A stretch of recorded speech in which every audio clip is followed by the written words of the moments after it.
Hotel brothers and sisters, Black Power, and brother Shaka San Kofi here with you all again.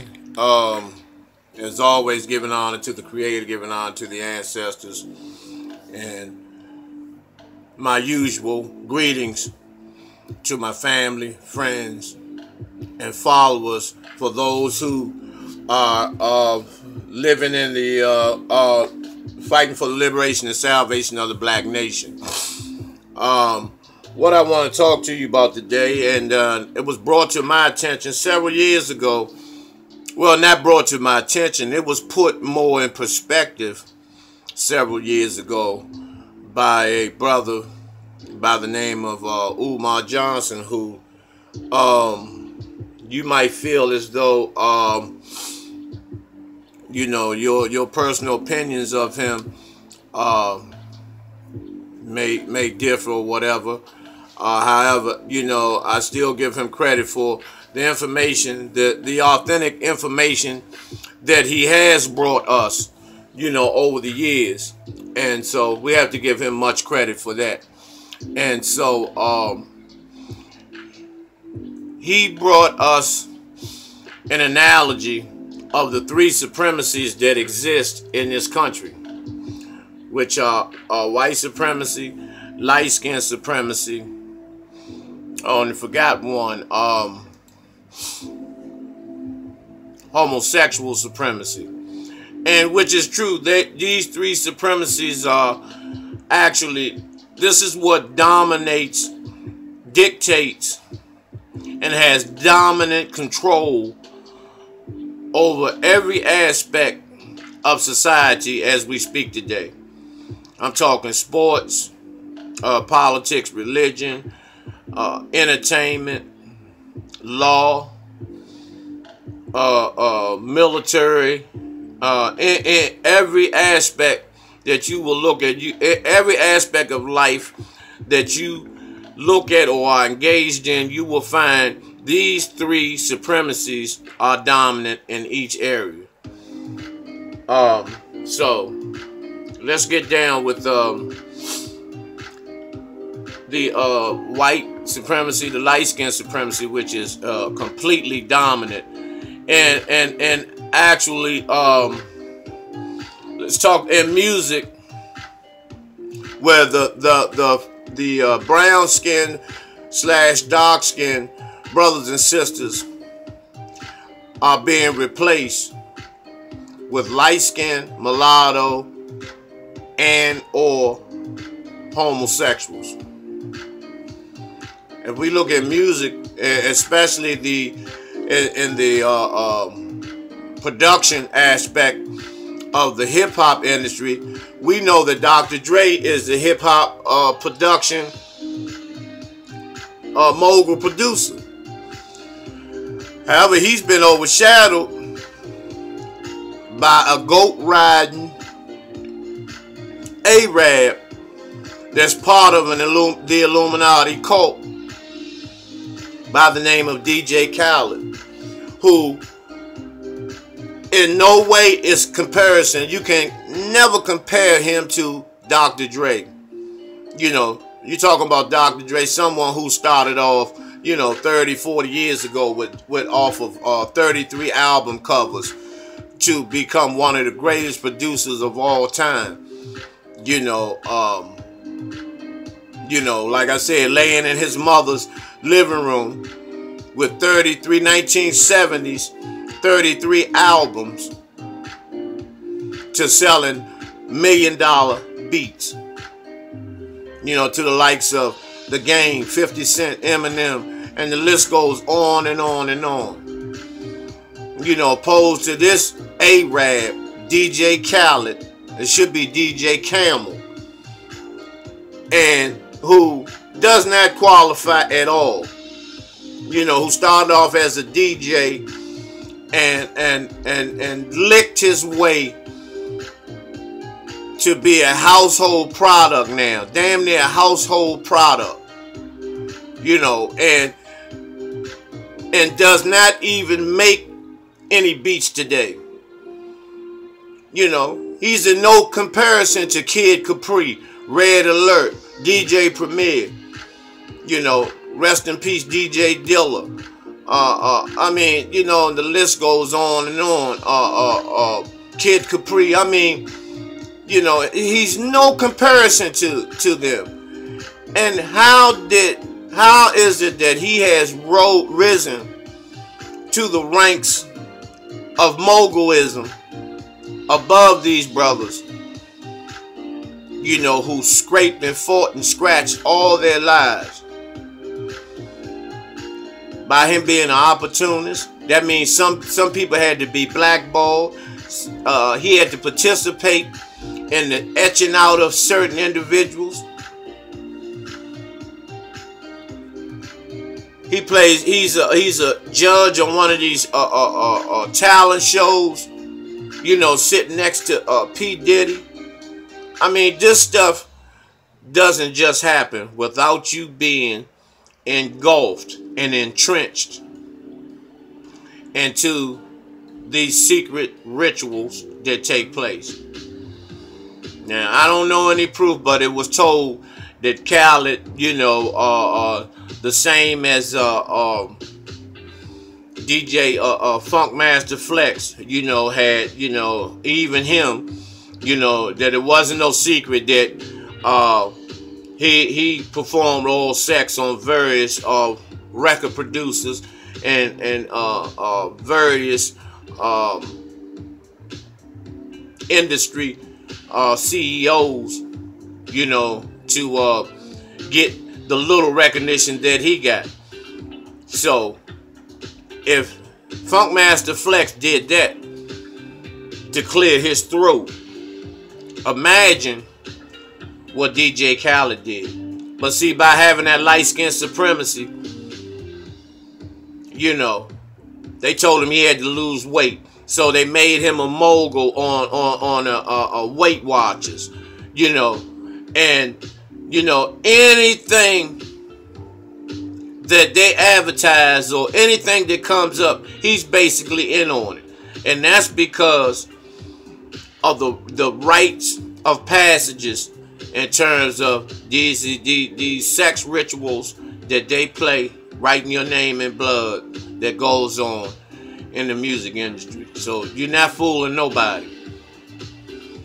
And I totally disagree with you even being in the top 10. You know, Fantasia, who is heavily melanated, but at the same time Beyonce, who isn't. But see, they wanted to replace Beyonce because Beyonce replaced Fantasia and all these other India Arie and all these other heavily melanated queens, Angie Stone and the like, you know, to make room, because they wanted these white Jew boys wanted someone who was mulatto, that had a vulgar and nasty side to them, that will be willing to do anything to get on board in terms of the industry. And that's Cardi B. You know, see, a lot of people, you know, try to, you know, she has a story. She been through a lot. You know, all of our sisters have been through hell. She hasn't undergone nothing, no more or no less than the 20 million black queens on this planet have undergone. But by her being fed mulatto and you know, having that 60-40 European feature, and by her being a slut, makes her a premier product in the music industry. See, see, these white boys can make you into a star without you even having any fucking talent. See, they can mold you, tell you what to say, tell you how to act. You know, they have teachers for that. You know, public relations, But at the same time, long as you perform the derogatory, explicit work behind the scenes, they will keep on top till she's replaced.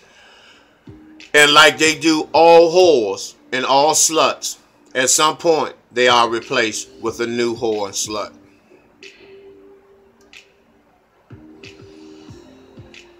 Kendrick Lamar can't get any tougher, can't get any more talented in today's hip-hop world than Kendrick Lamar.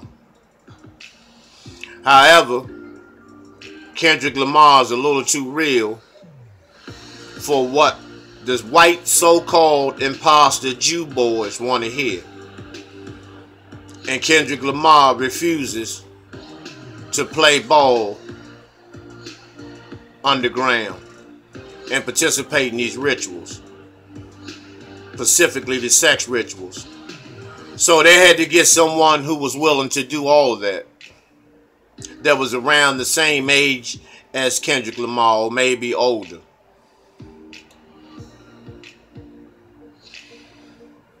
And that was Bruno Mars,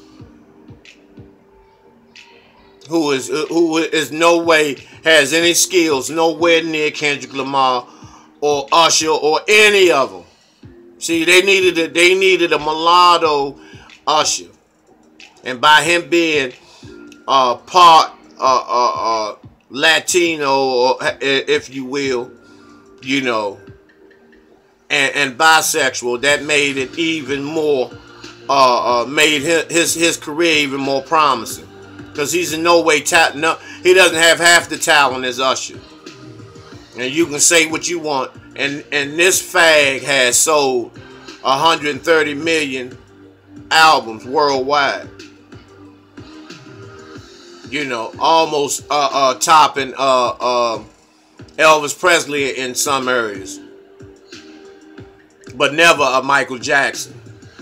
But you will hear them try to put him on the same ladder as Michael Jackson, and that's when you know he's very, very heavily involved in these sex rituals and these sex magic rituals. You know, he's already gotten down. And I don't want to be vulgar and break things down like I would usually do, but I'm gonna go a little light on some of these punks today.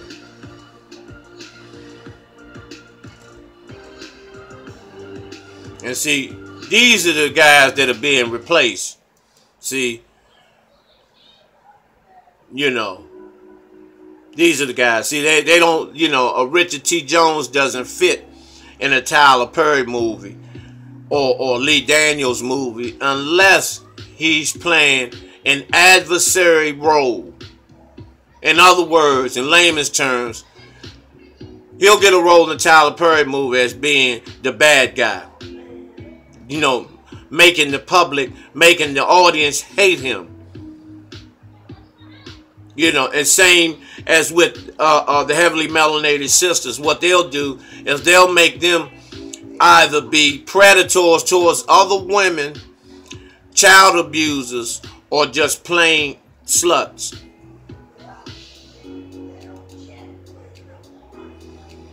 Same with Morris Chestnut, Viola Davis. Certain roles they will only get. And see, a lot of you, when you take a lot of our brothers and sisters away from out of the camera lights, they're far more melanated than you think. You know. And, you know, Viola Davis is a heavily melanated, beautiful, beautiful queen. But certain roles she will only get. And certain producers will not touch her because she will not be willing to do certain roles. As of yet, we're hoping that, you know, Sister Davis will hold on and like Angela Bassett, and will try to grip on to her dignity. You know, even in the music world, Akon. You know, see, at first, a lot of people don't know, by Akon coming from across the seas from the motherland, they will only use Akon as a background hook singer because they had to have someone in front of him because Akon was too dark, according to word of the grapevine, in terms of word in the industry, of how these white Jew boys think.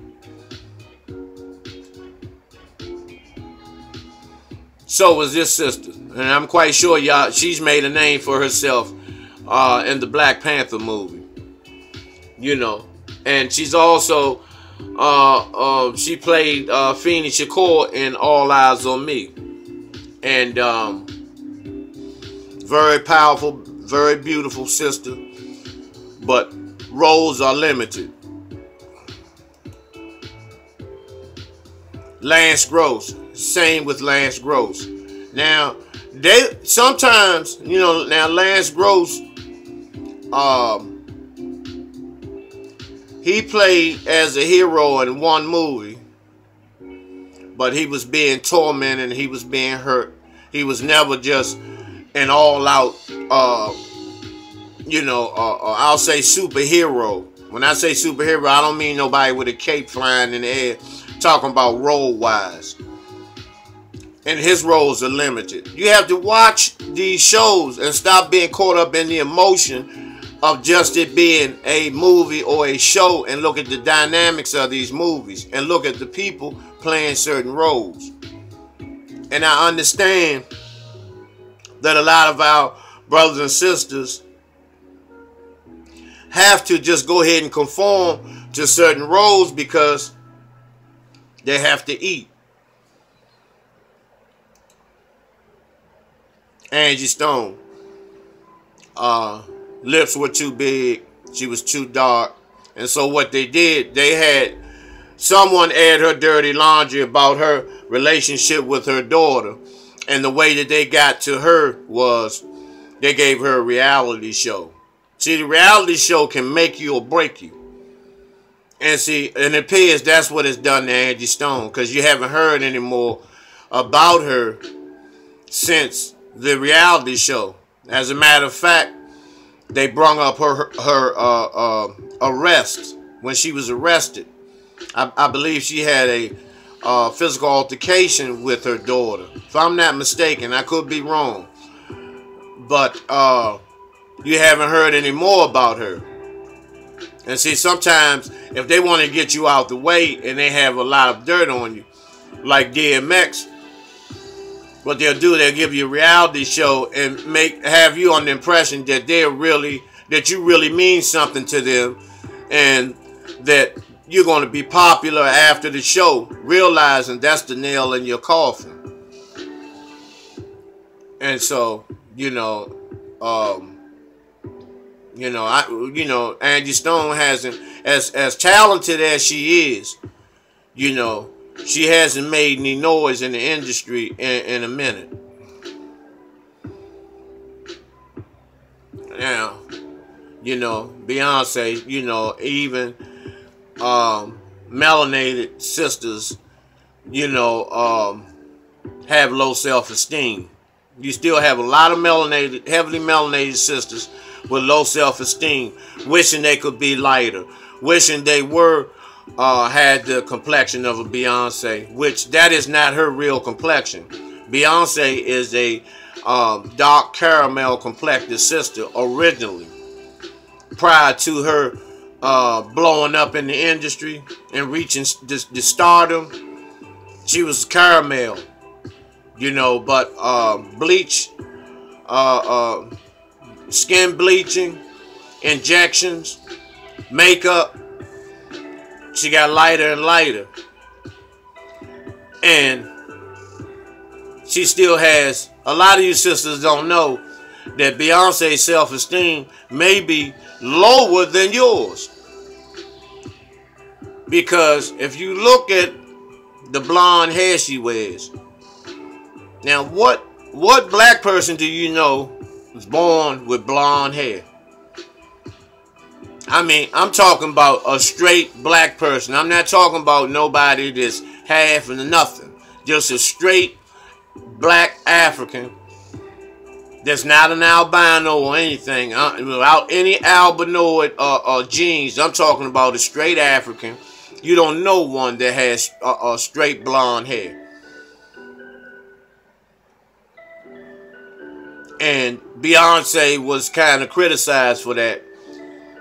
And this is how she looks with, well, her natural color. And see, you know, a lot of sisters, you know, let me tell you, Beyonce could be have such a positive impact on black women today. If she wore natural, if she wore her hair natural, if she let her skin go back to its natural color, if she stopped gyrating her hips and twerking and, you know, and acting like, you know, a stripper, and just focused on her talents, you know, besides some wild, you know, industry slut. That's how she conducts herself on the stage, and then she tries to blame it on some Sasha Fierce. No, that's you. That's you. That's your energy. You know, you may transform that energy into something else, but you have control over doing that. So that Sasha Fierce shit is an excuse. You know, a lot of us have alter egos and what have you. We can transform our energy into other dimensions, into other forms, but at the same time, we have the ability to come back to ourselves. You know, it's no excuse. You know, and she could do a lot for black women. A lot. She could have black women wearing, if she started wearing natural, black women will go back to natural. They'll go back to wearing their normal skin. You know, they will stop all of this seductive dancing, the secular sluttish strip club dancing. You know, because you make it look like it's okay. If you got 50 people of doing anything together in unison, it makes it look okay. You know, so if you got 50 sisters dancing like sluts and whores, then it because it has structure to it, so it will look okay to a degree. You know. You know, and that's my issues with Beyonce. You know, and if y'all want to get into, let's see what else we can talk about. Permission to rape. Let's go into that. As we know, Bill Cosby was, you know, convicted on the sexual,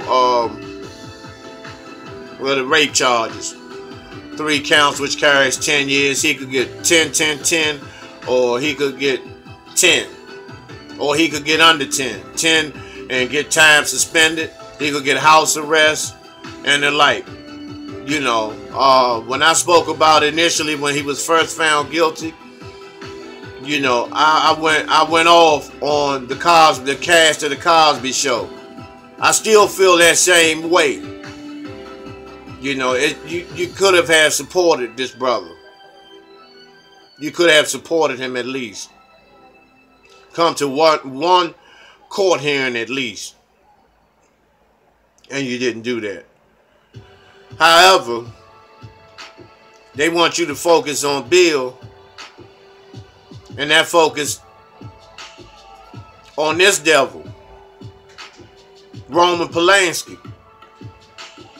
who raped a 13-year-old girl, fled the country, won 2 Academy Awards, received the Academy Awards, received the Oscars on a tailscreen while being a fugitive from justice for rape, and was awarded 2 Oscars. He was awarded 2 Oscars while being on the run as a fugitive, jumping bail from rape. Raping a 13-year-old baby. And it hasn't been brought to trial and hasn't been captured yet. And they know where he is. But you mean to tell me you couldn't, it's okay for him to do that? This devil, Harvey Weinstein, who has violated several women. But he's given a pass.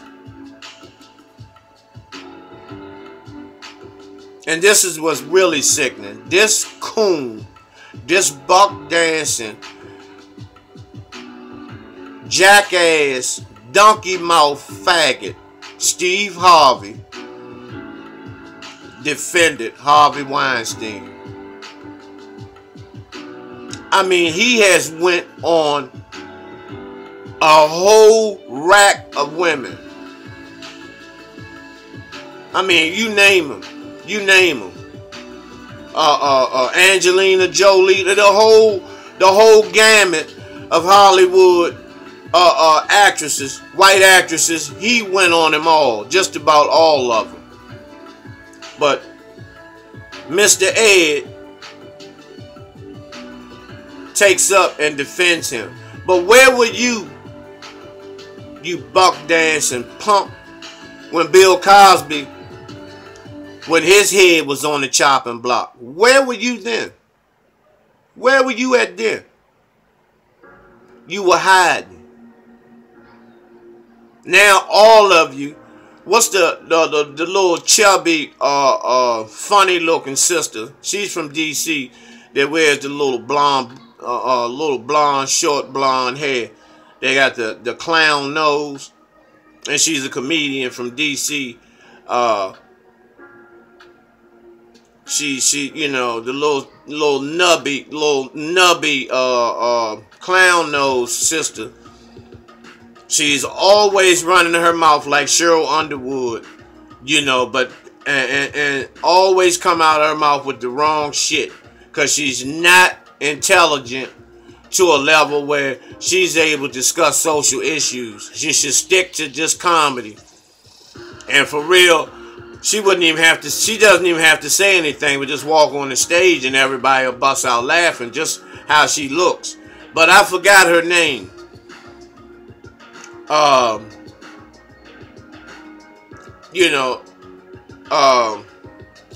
just let that one go. I'll let that one go. Now, everybody's in hoopla about the brother. We all know who he is. The brother with one hand that was drafted by the Seattle Seahawks. Right? Now, everybody's looking at Seattle. Oh man, they a good team. The Seattle Seahawks, they're all right. They chose the brother with one hand, and that's all right, man. And give that brother a chance. Okay. Yeah, okay. And my hat goes off to you. My hat goes off to you, brother.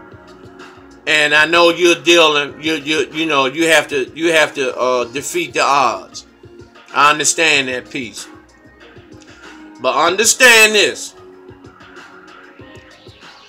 that football players are slaves on the plantation. Every Sunday, you battle. Whoever picks the most cotton wins the game. You are slaves on that field. Now, and I'm going to make a comparison to show you that nothing has changed. Just like you have a deficiency as a slave, as long as you pick that cotton, they have no problem. Whether you have one arm or one leg. Like this brother here. His foot was amputated for running. His arm was amputated. And he still picked cotton and tobacco. He was still an effective slave on the plantation. Still an effective slave on the plantation.